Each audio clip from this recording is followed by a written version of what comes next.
வணக்கம் news matrix நேர்களே. முதல்வரானதும் திரு விஜய் அவர்கள் முதலாக ஒரு மேடை பேச்சு, அதுவும் திருச்சி கிழக்க வந்து ஏன் சூஸ் பண்ணார் அப்படின்னு சொல்லிட்டு ஒரு கேள்வி எல்லோருக்கும் எழும். திருச்சி அந்த மக்களுக்கு நன்றி சொல்லும் விதமாக அங்கே ஒரு விழா நடந்தது, நன்றி கூறும் விழா. அங்கே போயிட்டு முதலாக தன்னுடைய கன்னிப்பயிற்சி, முதல்வரானதும் ஒரு கன்னிப்பயிற்சி, சட்டமன்றத்தில் தான் எப்பயுமே அந்த கன்னிப்பயிற்சி என்று சொல்லுவாங்க. முதல்வரானதும் ஒரு பொது மேடையில் வந்து திரு விஜய் அவர்கள் வந்து ஒரு பேச்சு கொடுத்துருக்காரு. அந்த பேச்சு பற்றியும் அதே போல் அதில் இருக்கிற அரசியல் என்ன சொல்ல வராரு எதிர்கட்சிகள் குறித்தும் வந்து பேச போகிறோம். முதல்ல வந்து திருச்சி கிழக்க விஜய் அவர்கள் ஏன் சூஸ் பண்ணோம் அப்படின்னு பார்த்தீங்கன்னா, பெரம்பூர் திருச்சி கிழக்கில் வந்து 2 தொகுதிகளில் வந்து போட்டிட்டார். திருச்சி கிழக்கிலையும் வெற்றி பெற்றார், பெரம்பூர்லேயும் வந்து வெற்றி பெற்றார். திருச்சி கிழக்கில் வந்து ரிசைன் பண்ணிட்டார். ஏன்னா ஒரே நேரத்தில் வந்து 2 தொகுதிகளில் சட்டமன்ற உறுப்பினராக இருக்க முடியாது. திருச்சி கிழக்கு மக்கள் தன்னை தவறாக நினச்சிடக்கூடாது. அதே போல் திருச்சி கிழக்கு மக்களை வந்து கண்டுகொள்ளாமல் இருக்கக்கூடாது. ஏன்னா இதை வந்து நம்ம ஒரு ஸ்பேஸ் கொடுத்தாலும் அதை எதிர்கட்சிகள் யூஸ் பண்ணிக்குவோம். ஏன்னா ஒரு வீடியோ நான் பார்த்தேன், அந்த வீடியோவில் என்ன சொல்லியிருந்தாங்கன்னா, விஜய் அவர்கள் வந்து இதுக்கு நாங்கள் ஓட்டு போட்டோம், ரிசைன் பண்ணுறதுக்காக வந்து ஓட்டு போட்டோம் அப்படின்னு சொல்லிட்டு மக்கள் பேசிட்டு போகிற மாதிரி அங்கே இருக்கிற உங்களுக்கு தெரியும் எதிர்கட்சிகளும் வந்து அந்த மாதிரியான ஒரு வேலையை செஞ்சாங்க. சரி, அதுக்கு இடம் கொடுக்கக்கூடாதுன்னு சொல்லிட்டு திருச்சி கிழக்கில் அந்த மாதிரியான ஒரு பேச்சு கிளம்பின உடனே அங்கே போயிட்டார் விஜய் அவர்கள். கிட்டத்தட்ட ஒரு 5000 பேர்கிட்ட அந்த ஒரு உள்ளரங்கு ஒரு செட்டு போட்டு வந்து அங்கே பேசினார். பேசும்போது பல்வேறு விஷயங்களை அவர் பேசினார். குறிப்பாக சொல்லணும்னா, இன்னும் வந்து விஜய் அவர்கள் அந்த நெரேட்டிவை வந்து விடவே இல்லை. 2 பேருக்குள்ளே தான் போட்டி, ஒன்று டிவிக்கே ஒன்று டிஎம்கேன்றது. எனக்கு தெரிஞ்சு வந்து அப்படி தான் கொண்டு போவாங்க. அதிமுக என்ற பேரையே வந்து உச்சரிக்கலை, ஆனால் அதிமுக தலைவர்களின் பேரை வந்து உச்சரித்தார். செல்வி ஜெயலலிதா அவர்கள் பெரியும், அதே போல் எம்ஜிஆர் அவர்களின் பெரியும் வந்து உச்சரித்தார். ஆனால் அதிமுக என்ற பெரியும் உச்சரிக்கலை, எடப்பாடி பழனிசாமி அவர்களோட பெரியும் உச்சரிக்கலை. ஆனால் அல்லு சில்லு, அதே போல் ஒன்று தீய சக்தி, ஒன்று தீர்ந்து போன சக்தி அப்படின்னு சொல்லிட்டு எந்த அளவுக்கு வந்து அட்டாக் பண்ண முடியுமோ அதிமுகவும் அந்த அளவுக்கு அட்டாக் பண்ணார். அவர் தேர்தல் பிரச்சாரத்தில் கூட வந்து அந்த மாதிரி அதிமுகவை அட்டாக் பண்ணதில்லை. கடைசியில் வந்து சேலத்தில் ஒருத்தர் இருக்கார் அப்படின்னு சொல்லிட்டு தன்னோட பேச்சை நிறைவு செஞ்சார். அங்கேயுமே வந்து டைரெக்டாக அட்டாக் பண்ணல. ஆனால் இங்கே எந்த அளவுக்கு திமுகவை அட்டாக் பண்ணாரோ அதே போல் அதிமுகவையும் வந்து அட்டாக் பண்ணியிருக்காரு. அதுக்கு முக்கிய காரணம் என்னென்னா, தேர்தல் முடிவுகள் வந்த உடனே விஜய் வந்து ஆட்சி அமைக்கக்கூடாது அப்படின்னு சொல்லிட்டு 2 சக்திகளும், அதாவது திமுகவும் அதிமுகவும் இருபெரு சக்திகளும் வந்து முயற்சி செஞ்சாங்க. அது விஜய் அவர்களுக்கும் தெரிய வருது. முதல்ல அவங்க என்ன பண்ணுறாங்கன்னா, எடப்பாடி பழனிசாமி அவர்கள் தான் போய் ஆதரவு கேட்குறாங்க. கேட்கும்பொழுது அவர் வந்து ஏற்றுக்கொள்ளக்கூடாத பல டிமாண்டுகளை வந்து விதித்ததாக சொல்லப்படுகிறது. அதுக்கு வந்து இவங்க ஒத்து வரல. அப்போ தான் வந்து டிஎம்கே கூட்டணி கட்சிகளோட பேச்சுவார்த்தை நடத்தும்போது காங்கிரஸ் உடனே வந்துட்டாங்க. அதன் பிறகு விடுதலை சிறுத்தைகள், கம்யூனிஸ்டுகள் இவங்களாம் வந்தாங்க. ஆனால் இன்னுமே வந்து நம்ம வந்து ஆட்சி அமைக்கணும், விஜய் அவர்கள் வரக்கூடாது, டிவிக்கு வரக்கூடாதுன்னு சொல்லிட்டு உறுதியாக இருந்தாங்க. அது வந்து ரொம்ப அவரை காயப்படுத்துருச்சு. அதன் பிறகு தான் வந்து இந்த மாதிரியான ஒரு முடிவு எடுக்கிறார். என்னென்னா, நம்ம அதிமுகவை உடைக்கணும், அதிமுக உடைச்சி அங்கேருந்து எம்எல்ஏக்களை வந்து கொண்டு வரணும் அப்படின்னு சொல்லிட்டு, அதுக்கு வந்து அதிமுகவிலே சட்டமன்ற உறுப்பினர்கள் வந்து இருந்தாங்க. சி வி சண்முகம், விஜயபாஸ்கர், அதே போல் எஸ்பி வேலுமணி இப்போ வந்து ஏடிஎம்கே போயிட்டார். ஆனால் வந்து இன்னும் விஜயபாஸ்கர் அவர்களும் சி வி சண்முகம் அவர்களும் வந்து வெளியில் தான் இருக்காங்க. ஒரு 4 பேர் ராஜினாமா பண்ணிட்டாங்க. எஸ்கி சுப்பையா, மரகதம் குமரவேல், ஜெயக்குமார், அப்புறம் இன்னொருத்தர் அப்படின்னு சொல்லிட்டு ரிசைன் பண்ணிட்டாங்க. அவர் வந்து இதை தெரிஞ்சு பண்ணுறாருன்னு கேட்டால் கண்டிப்பாக தெரிஞ்ச பண்ணுறாரு. என்ன ஆட்சிக்கே வரக்கூடாது அப்படின்னு சொல்லிட்டு உங்களோட பரம்பரை அரசியல் எதிரியான திமுகவோட கூட்டணிக்கு போகிறீங்க. நாளைக்கு வந்து நீங்கள் என்ன வேணால் பண்ணலாம், என் கட்சியை என்ன வேணால் பண்ணலாம், அதுக்கு நான் இடம் கொடுக்கவே மாட்டேன். திமுகவை தவிர்த்து இன்னொரு ஃபோர்ஸ் வந்து பவர்ஃபுல்லாக இருக்கக்கூடாதுன்னு சொல்லிட்டு கட்சியை செல்வி ஜெயலலிதா அவர்கள் வந்து விஜயகாந்துக்கு என்ன பண்ணாரோ, விஜய் அவர்கள் வந்து எடப்பாடி பழனிசாமிக்கும் அதிமுகவுக்கும் பண்ணுறாரு. இது நல்லதா கெட்டதா, இது சரியாக தவறா அப்படின்னு சொல்லிட்டு பார்க்கக்கூடாது. ஏன்னா அவங்க விருப்பப்பட்டு வர்றாங்க. ஒரு கட்சியிலேருந்து ஒட்டுமொத்தமாக எல்லாம் போல் ஒவ்வொரு எம்எல்ஏக்களும் வந்து விருப்பப்பட்டு போகிறாங்க. அது குதிரை பேரமா அப்படின்னு கேட்டிங்கன்னா, அது குதிரை பேரம்னு சொல்ல முடியாது. ஏன் சொல்ல முடியாதுன்னா, அவங்க ராஜினாமா பண்ணிட்டு போகிறாங்க, அது ஒரு விஷயம். இவங்க மெஜாரிட்டி இப்போ ஆட்சியில் தான் இருக்கிறாங்க. இவங்க ஆட்சி வந்து உடனே கவுந்துருமா, சரி இவர்கள் வைத்து தான் ஆட்சி அமைக்க போகிறாங்களா அப்படின்னு கேட்டிங்கன்னா இல்லை.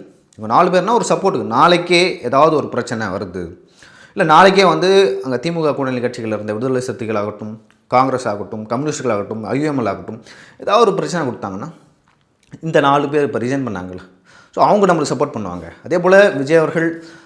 அதே போல் முதலமைச்சர் விஜய் அவர்கள் வந்து திருச்சி கிழக்கு போன காரணம் என்ன அப்படின்னு பார்த்தீங்கன்னா, இன்னும் கொஞ்ச நாளில் இன்னும் சில பேர் வந்து தமிழக வெற்றி கழகத்தில் சேர போகிறாங்க. அதுக்கான காரணம் அவங்க யார் அப்படின்னு பார்த்தீங்கன்னா, ஒன்று சி வி சண்முகமாக இருக்கிறதுக்கான வாய்ப்பு இருக்குது, விஜயபாஸ்கர் அவர்களுக்கு இருக்கிறதான வாய்ப்பு இருக்குது, கொஞ்ச நாளுக்கு முன்னாடி கூட முகமது பர்வேஸ் அமைச்சர் அவருடன் வந்து தேர் பிடிச்சி எழுத்தார் விஜயபாஸ்கர் அவர்கள்.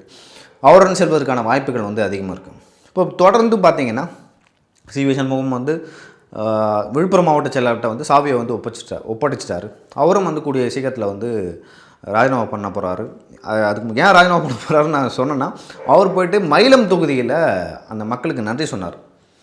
அது நம்ம என்ன புரிஞ்சுக்கலாம், லைக் விஜய் எப்படி இப்போ நன்றி சொல்கிறாரோ அந்த மாதிரி சொன்னார். இதெல்லாம் வச்சு பார்க்கும்பொழுது இன்னும் இந்த இப்போ ஜூன் எண்டுக்குள்ளே வந்து எல்லாமே நடந்து முடிஞ்சிடும். அதுக்குள்ளே வந்து திருச்சி கிழக்கு உட்பட அந்த ஒரு 7 தொகுதிகளில் உங்களுக்கு தேர்தல் நடைபெறும், இடைத்தேர்தல் நடைபெறும்.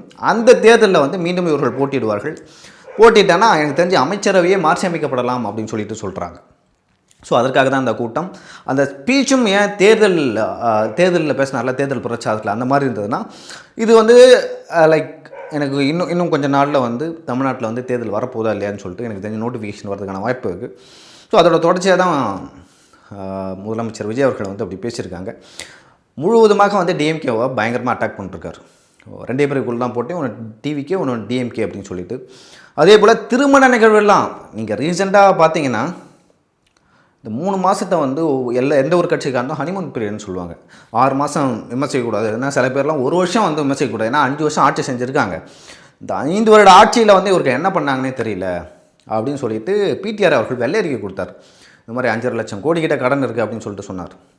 ஸோ அந்த மாதிரி ஒரு வெள்ளை அறிக்கை விடுவார்கள். அதன் பிறகு தான் வந்து அந்த அரசியல் ஃபீவர் வந்து பற்றிக்கும் அப்படின்னு நினைக்கிறேன். ஸோ இன்னும் அதை வந்து அவங்க வந்து வெள்ளை அறிக்கை கொடுக்கல. அது வந்து கூடிய சீக்கிரத்தில் கொடுப்பாங்க அப்படின்னு நினைக்கிறேன். அதே போல் இன்னொரு விஷயம் விஜய் அவர்கள் வந்து தொடர்ந்து சொல்லிக்கிட்டே வந்தார். என்னென்னா, நீங்கள் எந்த அளவுக்கு எங்களை திட்டுறீங்களோ, இப்போ பார்த்தீங்கன்னா திமுக பேசுகிறது, அந்த திமுக சார்பு பத்திரிகையாளர் பஸ்லாம் ஒரே எரிச்சலாக வருது. ஒரு ஆட்சிக்கு வந்து 1 மாதம் கூட ஆகலை. அட்லீஸ்ட் ஒரு 6 மாதம் வந்து நம்ம டைம் கொடுக்கணும். ஒரு 3 மாதம் கூட டைம் கொடுக்கணும்.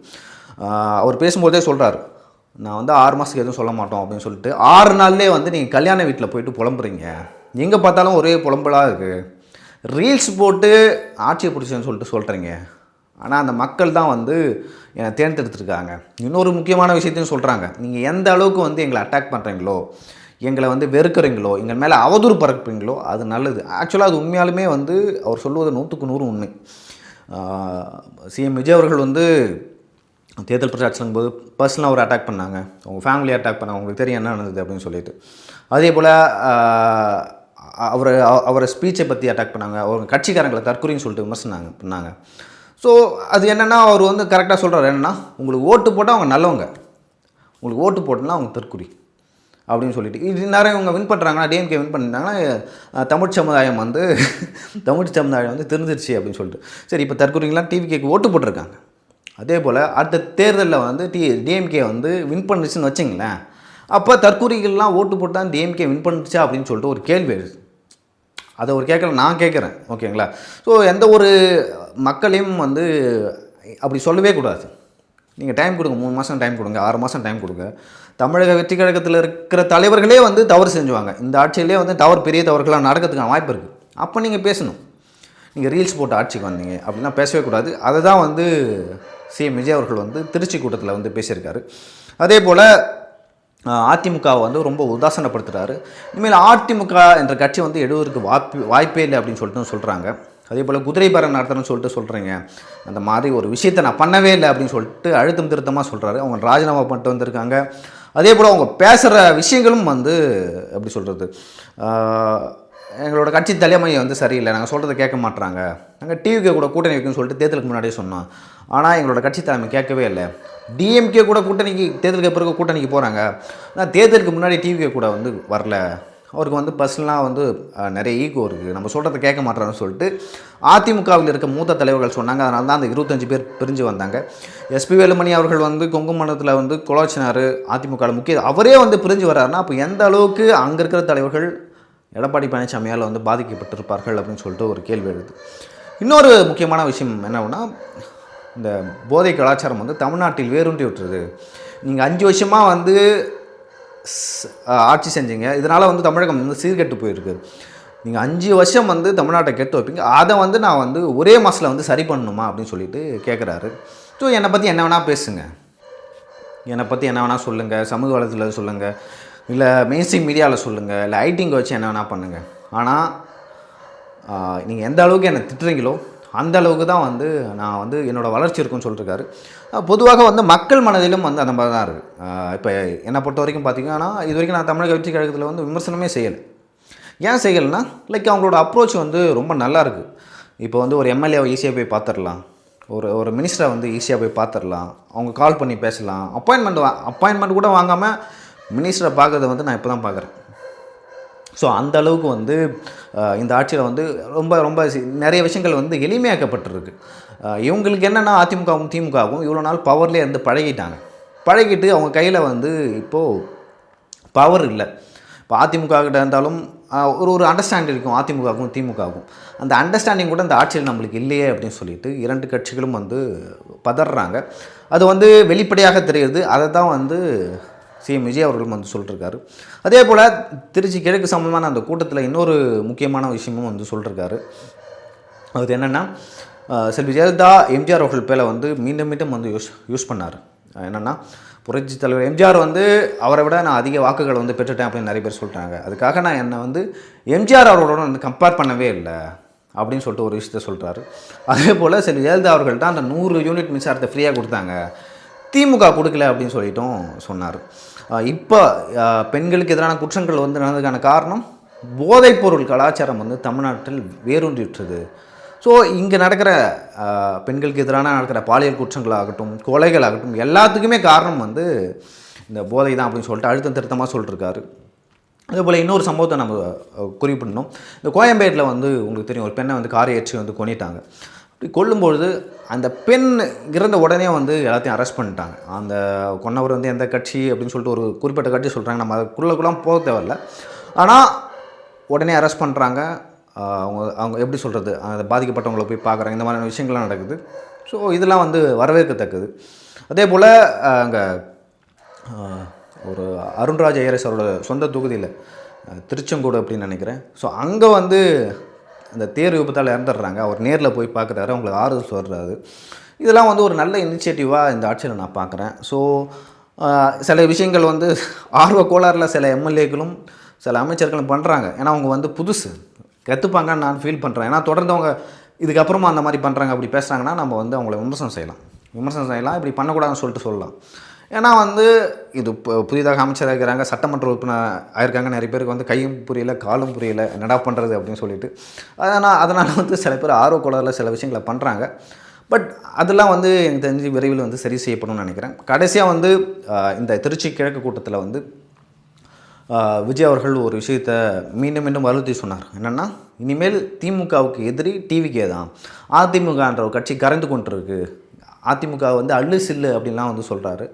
அதே போல் அதிமுக தலைமையும் வந்து அவர் தான் அப்படி தான் ஹேண்டில் பண்ணுறாரு. அதிமுக எங்களை பொறுத்த வரைக்கும் ஒரு கட்சியே இல்லை, எங்களுக்கு எதிரியே இல்லை அப்படின்னு சொல்லிட்டு சொல்கிறாரு. அந்த கட்சி கரைந்து கொண்டிருக்கிறது அப்படின்னு சொல்லிட்டு சொல்கிறாரு. இதெல்லாம் வச்சு பார்க்கும்பொழுது நம்ம என்ன புரிஞ்சுக்கலான்னா, இனிமேல் வரும் காலங்களில் டிவிக்கே தான் அதிமுகவின் இடத்த வந்து ரீப்ளேஸ் பண்ண போகுது அப்படின்னு சொல்லிட்டு புரிஞ்சுக்கலாம். எம்ஜிஆர் எப்படி காங்கிரஸ் இடத்த ரீப்ளேஸ் பண்ணாரோ அதே போல் டிவிக்கே அதிமுகவின் இடத்த வந்து அதிமுக இடத்துக்கு வந்து போக போகுது அப்படின்னு சொல்லிட்டு நம்ம புரிஞ்சுக்கணும். அதற்கான ஒரு ஸ்பீச்சோட சாம்பிள் தான். ஏன்னா இதுக்கு முன்னாடி அவர்கள் வந்து தேர்தல் முடிவுகள் அப்போ வரல, ஒரு பேசினார், ஒரு கான்ஃபிடெண்ட்டாக விஜய் அவர்கள் வந்து பேசும்போது பல்வேறு விஷயங்களை மீண்டும் வந்து சொல்லிக்கிட்டே வந்தார். எந்த மாதிரினா, 2 பேருக்கு தான் போட்டி, டிவிகே டிஎம்கேக்கு. ஆனால் தேர்தல் முடிவுக்கு வந்து சொல்கிறார்ல, இதுதான் வந்து உண்மையான ஸ்பீச் நான் பார்க்குறேன். அதுக்கான காரணம் என்னென்னா, அவர்கள் 3ஆம் இடத்துக்கு தள்ளப்பட்டார்கள். கிட்டத்தட்ட 35-40% சட்டமன்ற தேர்தலில் வாங்கக்கூடிய அதிமுகவின் ஓட்டு வந்து பர்சன்டேஜ் குறைஞ்சிருச்சு.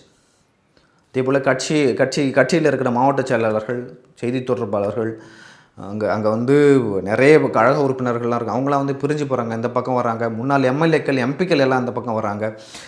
முன்னாள் சபாநாயகர் தனபால் அவருடைய மகன் வந்து அமைச்சராக இருக்கார். ஸோ அதை பார்த்துட்டு நிறைய பேர் வராங்க. ஸோ இதெல்லாம் வச்சு பார்க்கும்போது ஒரு காலகட்டத்தில் காங்கிரஸ்லேருந்து எப்படி வந்து எம்ஜிஆரை நோக்கி வந்து தலைவர்கள் வந்தாங்களோ, காங்கிரஸிலிருந்து எப்படி வந்து அதிமுகவுக்கு வந்தார்களோ, அதே போல் அதிமுகவிலிருந்து தற்போது தமிழக வெற்றி கழகத்தை நோக்கி வந்து நிறைய தலைவர்கள் வந்து கொண்டிருக்கிறார்கள். அது வந்து எதிர்கால அதிமுகவுக்கு நல்லது இல்லை அப்படின்னு சொல்லிட்டு உங்களுக்கு எல்லாத்துக்குமே தெரியும். அதிமுக தலைமைக்கும் வந்து அதை தெரிஞ்சிருக்கும்னு நினைக்கிறேன். எனக்கு தெரிஞ்சு சவுக்கு மீடியாவில் ஒர்க் பண்ணும்போது ஒரு விஷயத்த அங்கே சவுக்கு மீடியாவிலேருந்து நாங்கள் சொல்லுவோம். என்னென்னா, அதிமுக வந்து சோஷியல் மீடியாவில் ரொம்ப பின்தங்கியிருக்காங்க, ட்ரெடிஷ்னல் பாலிடிக்ஸ் பண்ணுறாங்க, இந்த ட்ரெடிஷ்னல் பாலிடிக்ஸ் வந்து எடுபடாது இந்த காலகட்டத்தில் அப்படின்னு சொல்லிட்டு மீண்டும் மீண்டும் சொல்லிக்கிட்டே வந்தோம்.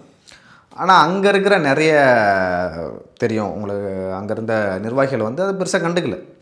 ஸோ அதோட இம்பேக்ட் தான் வந்து இங்கே வந்திருக்கு. இங்கே பொறுத்த வரைக்கும் தமிழக வெற்றி கழகத்தை பொறுத்த வரைக்கும் வந்து கிரவுண்ட் பாலிடிக்ஸ் வந்து ஒரு 20% 30%, அதிகபட்சம் 40% பண்ணாங்க. சோஷியல் மீடியாவில் தங்களோட கொள்கையை கொண்டு போகிறது, தங்களுடைய கொள்கை தலைவர்கள் யார் அப்படின்னு சொல்லிட்டு தங்கள் கட்சியை பற்றிய பல்வேறு விஷயங்களை வந்து சோஷியல் மீடியா மூலமும் ரீல்ஸ் மூலமும் அதே போல் எக்ஸ் பதிவு மூலம் தான் கொண்டு போனாங்க. ஸோ இதை வந்து ரொம்ப லேட்டராக, அதாவது தோல்விக்கு பிறகு தான் எடப்பாடி பழனிசாமியும் அதிமுக இருக்கிற நிர்வாகிகளும் வந்து புரிஞ்சுக்கிட்டாங்க. ஸோ இதை வந்து முன்னாடியே வந்து நாங்கள் திருப்பி வந்து சொல்லிகிட்டு இருந்தோம் அந்த காலகட்டத்தில். ஆனால் இவங்க ஈஸியாக வந்து லைக் அதை யூஸ் பண்ணி வின் பண்ணிட்டாங்க. இன்னொரு விஷயத்தையும் வந்து சொல்லியிருக்காங்க, இந்த தேர்தலில் வந்து பணம் தோற்று விட்டது அப்படின்னு சொல்லிட்டு விஜய் அவர்கள் சொல்லியிருக்காரு. சாதி தோற்று விட்டுருச்சு, மதம் தோற்றுச்சு, எல்லா பிரிவினைகளும் வந்து தோற்று விட்டது. அதை தாண்டி வந்து சகோதரத்துவம், எல்லாத்துக்கும் எல்லாம், பிறப்போக்கும் எல்லா உயிருக்கும் அப்படின்னு சொல்லிட்டு சொன்னார்ல, அதற்கேற்ப தான் மக்கள் வாக்களிச்சிருக்காங்க. நான் இப்படிலாம் சொல்கிறதால வந்து தமிழக கட்சி சப்போர்ட் பண்ணல, அவங்களுக்கு ஆதரவாகவும் பேசலை. நான் குறிப்பிட்டு ஏன் சொல்கிறேன்னா, எப்பொழுதுமே வந்து மயிலாப்பூரை பொறுத்த வரைக்கும் வந்து பாஜகவில் அதிமுக இல்லை திமுக கூட வின் பண்ணுவாங்கன்னு வச்சுங்களேன். அங்கே வந்து பிராமின்ஸ் ஓட்டு இருக்குது. அதே போல் டி நகர்லாம் வந்து எப்பொழுதெல்லாம் வந்து அதிமுக சார்பாக நிற்கிறாங்களோ அட்லீஸ்ட் ஒரு சின்ன மார்ஜினில் வந்து தோற்றாலும் வந்து சின்ன மார்ஜின் தான் அதிமுக வந்து தோல்வியை சந்திப்பாங்க. ஆனால் இந்த முறையே வந்து அப்படி இல்லை, டிவிக்கு வந்து வின் பண்ணுறது. அப்போ எல்லா மக்களும் லைக் பிராமண சமூகத்தை சார்ந்தவர்களும் வந்து விஜய் நோக்கி வந்து தள்ளப்படுகிறார்கள். அதுக்கு ஏற்றாப்போல் அவரும் அமைச்சரவையில் வந்து 2 பேரும் வந்து இடம் கொடுக்குறாரு. அதுக்கு பல அரசியல் காரணங்கள் இருக்குது, அதெல்லாம் நாம் பேசலாம் ஒரு நாள். ஸோ இன்னொரு பக்கம் பார்த்திங்கன்னா தலித்துகளுக்கு வந்து கொடுத்துருக்காரு. அவினாஷி தொகுதியில் போட்டியிட்ட அமைச்சர் கமலி அவர்கள்லாம் வந்து அவங்க நினச்சி பார்த்துருக்க மாட்டாங்க. பட் ஆனால் ஒரு கீழே இருந்து வர்றாங்கல்ல, ஏழை எளிய எதுவுமே அவங்களாம் செலவே பண்ணிருக்க மாட்டாங்கன்னு நினைக்கிறேன். அதே போல் தாம்பரத்தில் இருக்கிற அமைச்சர் சரத் அவர்கள்லாம் பார்த்திங்கன்னா அவரும் அந்த மாதிரியான ஒரு பின்புலம் தான். அவர் வந்து விஜய் ரசிக மன்றத்தில் இருந்தார், தொடர்ச்சியாக இருக்கிறாரு. அவருக்கு வந்து நம்ம மரியாதை செய்யணும்னு சொல்லிட்டு அவருக்கு வந்து கொடுத்துருக்காங்க மனிதவள மேம்பாட்டுத்துறை அப்படின்னு சொல்லிட்டு. ஸோ அவர் வந்து பல்வேறு விஷயங்களை வந்து முன்னெடுக்கிறார். என்னென்னா இனிமேல் அரசு பணி எல்லாமே டிஎன்பிஎஸ்சி மூலமாக தான் முடிவெடுக்கப்படும் அப்படின்னு சொல்லிட்டு ஒரு விஷயத்தை வந்து சொல்லியிருக்காரு. இதெல்லாம் வரவேற்கத்தக்கது. எனக்கு தெரிஞ்ச திமுகவில் பிடிஆர் வந்து தொடக்கத்தில் 1 வருஷத்துலேருந்து 1.5 வருஷம் வரைக்கும் அது இருந்தது. எனக்கு தெரிஞ்சு தமிழக வெற்றி கழகத்தில் வந்து அது 5 வருடம் தொடரும் அப்படின்னு நான் நினைக்கிறேன்.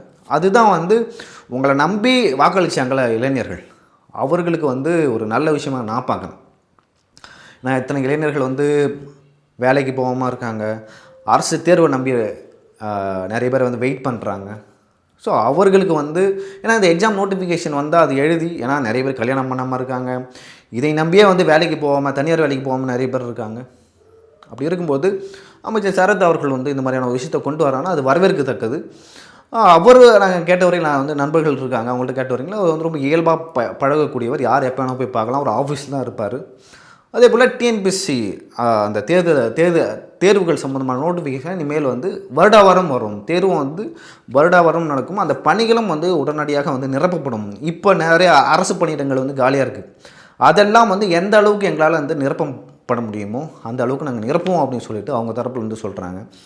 அதே போல் பத்திரப்பதிவுத்துறை அமைச்சராக இருக்கிற லோகேஷ் அவர்களும் வந்து பல்வேறு விஷயங்களை வந்து சொல்கிறார். என்னென்னா உங்களுக்கு தெரியும் திமுக ஆட்சி காலத்தில் வந்து கட்டணத்தை வந்து ரொம்ப ஏற்றிட்டாங்க அப்படின்னு சொல்லிட்டு ஒரு விஷயத்த சொல்கிறாரு. அதே போல் ரொம்ப வெளிப்படைத்தன்மை இருக்கும் இந்த ஆட்சியில் அப்படின்னு சொல்லிட்டு அவர் சொல்கிறாரு. அதே போல் உங்களுக்கு தெரியும் அருண்ராஜ் ஐஆர்எஸ் அமைச்சர் அருண்ராஜ் ஐஆர்எஸ் முன்னாள் ஐஆர்எஸ் அவர். ஸோ அவரும் வந்து சுகாதாரத்துறையில் பல்வேறு விஷயங்களை பல்வேறு திட்டங்களை நாங்கள் புகுத்துவோம், ஆரம்ப சுகாதாரங்களில் டாக்டர்ஸே நிறைய பேர் இல்லை, புதிதாக திறக்கப்பட்ட மருத்துவமனைகளில் மருத்துவர்களில் நிறைய பிரிவுகள் வந்து தொடங்கப்படவே இல்லை அப்படின்னு சொல்லிட்டு சொன்னாங்க. அதெல்லாம் வந்து நாங்கள் கூடிய விரைவில் வந்து சரி செய்வோம் அப்படின்னு சொல்லிட்டு சொல்கிறார்.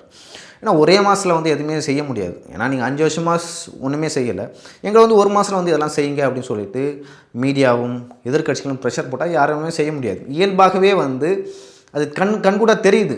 உங்களால் வந்து தமிழக வெற்றி கழகம் ஆட்சிக்கு வந்து அதை பொறுத்துக்க முடியல அவங்களால. அதனால தான் வந்து டெய்லி இப்படி புலம்பி தள்ளுறாங்க. அதுவும் நியூஸ் கார்டாக வந்துக்கிட்டே இருக்குது. இன்னும் வந்து மீடியாவை கண்ட்ரோலில் வச்சுக்கிறாங்க போல் திமுக. தொடர்ந்து பார்த்தீங்கன்னா எல்லா சேனல்லையும் வந்து எங்கே குற்றம் நடக்குதோ, எங்கே ஏதாவது சின்ன தவறு நடக்குதோ, நான் சொன்னேன்ல புதிதாக வந்து சட்டமன்ற உறுப்பினர்கள் வந்து வந்திருக்காங்க, ஏன்னா தெரியாமல் பேசுகிறாங்க அவங்க, ஓகேங்களா. இப்போ யாருமே வந்து ஒரு ஒரு ஒரு பதவிக்கு வந்தோடனே எல்லாமே கற்றுக்க மாட்டாங்க, போக போக தான் கற்றுப்பாங்க. ஸோ அதெல்லாம் வந்து பெருசுப்படுத்தி பேசுகிறாங்க. என்னை பொறுத்த வரைக்கும் வந்து இன்னும் வந்து ஒரு 3 மாதம் இல்லை ஒரு 6 மாதம் வந்து நம்ம தமிழக வெற்றிக் கழகத்துக்கு வந்து அவகாசம் கொடுக்கணும். அதுக்கப்புறம் வந்து துறை ரீதியாகவும் அதே போல் அவங்களோட கவர்னன்ஸ் வந்து எப்படி இருக்குது அப்படின்னு சொல்லிட்டு நம்ம பொறுத்திருந்து பார்க்கணும். அதன் பிறகு தான் விமர்சனம் செய்யணும். இன்னும் நிறைய விஷயங்களை வந்து நம்ம தொடர்ந்து பேசலாம். ஏன்னா இது வந்து அப்படியே சிங்கிள் ஷாட்டில் நான் பேசிகிட்ருக்கேன். இதை எடிட்லாம் பண்ண மாட்டேன், கட்டும் பண்ண மாட்டேன், அப்படியே வந்துட்டுருக்கோம். சில இடங்களில் ரோல் ஆகிருக்கும். ஸோ அதெல்லாம் வந்து பொறுத்து கொள்ளுங்கள். நம்ம தொடர்ந்து பேசலாம். ஏன்னா நாளைக்கு வந்து நிறைய விஷயங்கள் பேச போகிறோம், பிரேக் பண்ண போகிறோம். நிறைய அரசியல் கட்சி தலைவர்கள் தமிழக வெற்றிக் கழகத்தில் வந்து சேர போகிறாங்க. அரசியல் ரீதியாக கூட்டணி ரீதியாகவே வந்து பல்வேறு நிகழ்வுகள் வந்து தமிழ்நாட்டில் நடக்க போகுது. அதையும் வந்து பார்க்க போகிறோம். நாளை விஷயங்கள் நாளைக்கு நடக்கிற அந்த மொட்டைமாடி பாலிடிக்ஸில் இன்னும் விரிவாக பேசலாம். என்னென்ன தமிழ்நாட்டில் கூட்டணிகள் எப்படி மாறப்போகுது, எந்தெந்த கூட்டணியில் யார் வரப்போகிறா, அதே போல் பாஜக வந்து யாரோட கூட்டணி வைக்க போகிறாங்க, அதிமுக என்ன ஆகும், அதிமுகவில் வந்து பிரிந்த தலைவர்கள் வந்து ஒன்று சேருவார்களா. இன்றைக்கி ஒருத்தர் வந்து தற்கொலை செய்து கொண்டார், பிரிந்த அதிமுக வந்து ஒன்று சேர வேண்டும் அப்படின்னு சொல்லிட்டு. அதெல்லாம் பார்க்கறதுக்கே வந்து ரொம்ப வருத்தமாக இருக்கும். ஸோ எப்படிப்பட்ட கட்சி அதிமுக அப்படின்னு சொல்லிட்டு. ஆக்சுவலாக அது வந்து தொண்டர்களால் நிறைந்த கட்சி வந்து அதிமுகன்னு சொல்லுவாங்க. அது காரணம் என்ன, எனக்கு என் கையில் வந்து உதயசூரியன் போட்டவங்களை பார்க்குறத விட வந்து இரட்டை இலை எம்ஜிஆர் ஜெயலலிதா அவர்களோட படங்களை போட்டவங்க தான் அதிகமாக பார்த்துருக்கலாம், எங்கேயாவது நீங்கள் பார்த்துருந்தீங்கன்னா. ஸோ அப்படி வந்து ஒரு தொண்டர் வந்து தற்கொலை செய்து கொண்டார். அவருக்கு வந்து ஆழ்ந்த இரங்கல்கள். எனக்கு தெரிஞ்சு அதிமுகவில் இருக்கிற பிரச்சனைகள் சரி செய்யப்படும்னு நினைக்கிறேன். எனக்கு தெரிஞ்சு பிரிந்தவர்கள் ஒன்று சேர்வதற்கான வாய்ப்புகளும் இருக்குது அப்படின்னு சொல்லிட்டும் நான் நினைக்கிறேன். ஏன்னா எடப்பாடி பழனிசாமி தன்னோட பலம் என்ன பலவீனம் என்ன அப்படின்னு சொல்லிட்டு புரிஞ்சிருப்பாருன்னு நினைக்கிறேன். ஏன்னா அந்த கட்சியில் இருக்கிற நிறைய பேர் போயிட்டாங்க, முக்கியமான தலைவர்கள் போயிட்டாங்க. இந்த எலெக்ஷனில் நிறைய பேர் போகிறாங்க. ஸோ பிரிந்த தலைவர்களை ஒன்று சேர்ப்பதன் மூலம் இன்னும் கொஞ்சம் வலுக்கூட்டலாம் கட்சிக்கு அப்படின்னு அவர் நினைக்கலாம். அதை நோக்கி தான் வந்து அதிமுக நகர்கிறதாக சொல்கிறாங்க. நம்ம பொறுத்துன்னு பார்க்கலாம் என்ன நடக்குது அப்படின்னு சொல்லிட்டு. ரொம்ப நன்றி.